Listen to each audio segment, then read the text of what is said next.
Ngopi bareng Hotman Paris, Desire Tarigan bongkar alasan nekat langgar ultimatum Hotma Sitompul.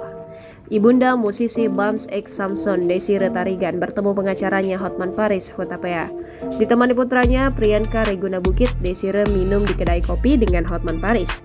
Ia pun sempat membeberkan alasan nekat memakai jasa sang kuasa hukum meski ditentang keras pihak suaminya Hotma Sitompul. Pertemuan tersebut diunggah di akun @hotmanparisofficial pada Jumat 24 September 2021.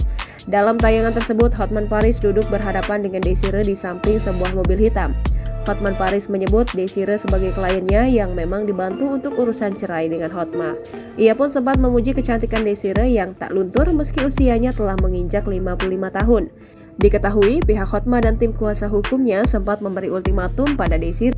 Mereka akan menerima perdamaian dengan Desire asalkan tak memakai Hotman Paris sebagai pengacara. Namun Desire tetap kukuh dengan keputusannya menggait Hotman Paris. Hingga akhirnya sang pengacara pun justru bertanya langsung pada Desire. Dengan senyum mengembang, Desire mengungkapkan keyakinannya pada Hotman Paris. Ia percaya pengacara dengan penampilan mentereng itu tak terima suap lantaran sudah cukup kaya. Hotman Paris mengakui bahwa dirinya tak bisa dibeli dengan uang. Namun, ia mengaku lemah terhadap wanita seperti para asisten pribadinya yang dipilih karena kecantikan mereka. Keduanya kemudian bersulang menandakan kesepakatan kerja sama mereka. Jangan lupa subscribe, share, komen, dan like ya!